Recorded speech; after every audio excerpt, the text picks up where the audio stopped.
My name is Cisco Gooding. I'm a postdoctoral fellow here at the University of Nottingham, working in the Black Hole Laboratory. I'm originally from Vancouver, Canada, and I was brought to Nottingham by the prospect of working here in the Black Hole Laboratory. It's one of the only of its kind, and it's certainly the first of its kind. We take an analogy between a gravitational system and a non-gravitational system that's easier to work with, and we use that to learn about gravity. Black holes in particular, but also cosmologies and other types of gravitational effects that we would never be able to access otherwise. I work on a number of different projects in the Black Hole Lab, primarily the project you can see to the right of me, the sonic screwdriver amplifier. This device is a black hole simulator in the sense that the exact same amplification effect that rotating black holes can exhibit is exhibited by this device in the form of amplification of acoustic vortex beams. The other main project that I work on is using the same power of analogy to measure the Unruh effect experimentally, which has eluded experimental reach for 50 years since its discovery in the 1970s.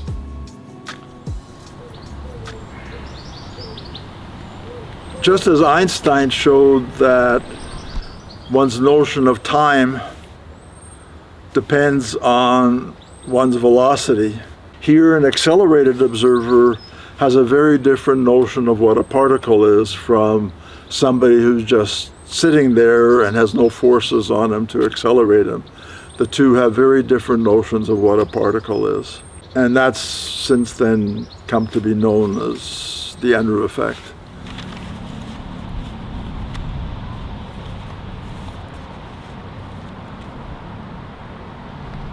In the mid-1970s, Bill discovered that an accelerated detector sees completely empty space as being full of thermal particles. It appears hot, even though it's completely empty space. By virtue of just your acceleration alone, you see a temperature in that empty space that's linearly proportional to your acceleration.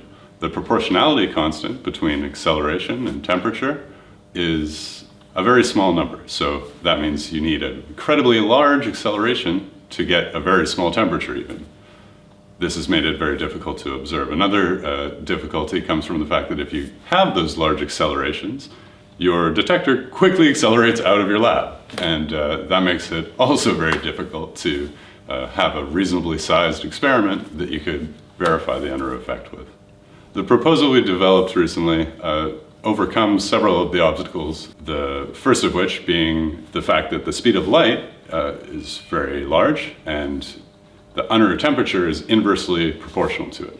If we use what's called an analog system, which represents the same physics in a different form, we can convert that speed of light to a speed of sound. That speed of sound is significantly lower, increasing that Unruh temperature significantly along with it, and making the effect itself much easier to observe. The other significant step forward is to use a circular geometry rather than a linear geometry. So instead of your particle detector zipping out of the lab before you can record what it has to say about the Unruh effect, your detector goes around in a circle. The Unruh effect that you can observe from that is slightly different. It's not exactly a thermal spectrum, but it is very nearly thermal. So it captures a lot of the essence of the original Unruh effect, and it will be, if it's implemented correctly, a big step forward into observing the Unruh effect and verifying it. Good luck, kid. I've tried so hard to make them fly away. They're like way more agile than you think, man. And they do it effortlessly. It's like they're mocking you.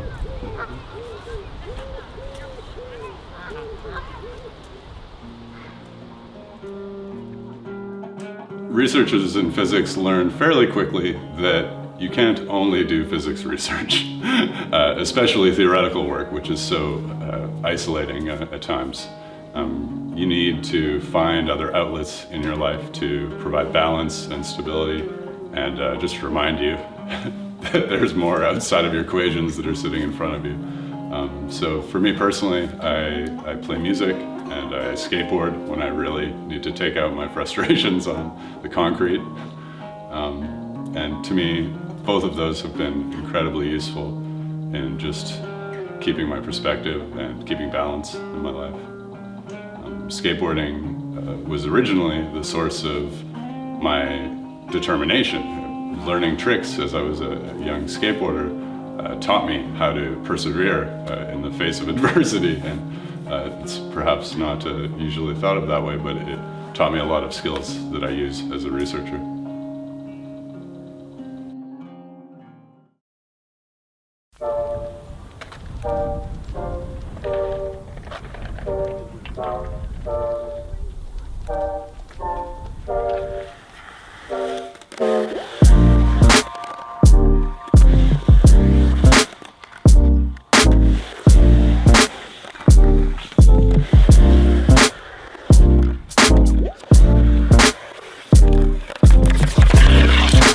You good? Yeah.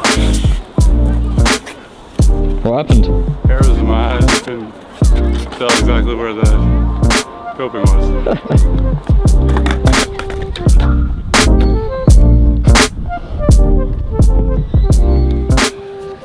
As it stands, the Unruh effect is one of the only things we know about how to combine the formalism of general relativity with the formalism of quantum field theory.